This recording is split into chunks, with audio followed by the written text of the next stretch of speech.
Do you think owners are making decisions as well based on either outdated information or incomplete information? I don't know that that's really the case. I think most every deal looks really good on an Excel spreadsheet, and that's kind of the easy part. Where things usually go wrong is people overestimating rent growth and underestimating downtimes and assuming that everything's going to go smoothly operationally when of course it never does. Reality normally shows up about 6 or 12 months after the closing or after a building delivers, okay, if it's a new building. And it all happens whether you're buying or you're delivering a brand new building. It's been happening forever. My father was a multifamily developer and developed about 4,000 or 5,000 multifamily units the old-fashioned way. They owned, built, and managed. They didn't have equity partners. It was their money. And he called it the bigger fool theory. And there's always a bigger fool.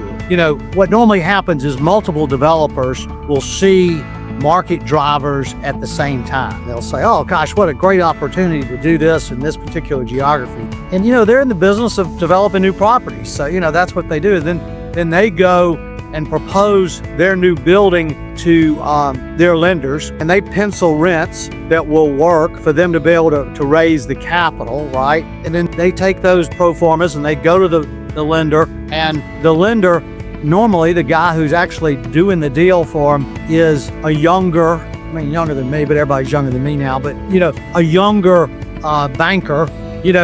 Used to be, all the banks were in New York, so it was a younger recent Ivy League graduate that's smart, book smart as a whip, but has never been through a cycle, right? And the reason he's never been through a cycle is because the lender that he replaced is now the CFO of the developer who's borrowing the money. And so the new really smart kid is what we call the bigger fool, right? Because he just, he hadn't been there before, and the guy who has been there is the guy asking for the money. So, the lending professionals, they want to make the deal because that's how they make a living, right? So they do it, and so the developer raises the capital, but multiple developers are all doing that, looking at the same drivers. And then, what everybody thought was one building coming to market is multiple buildings coming to market. Want to go deeper?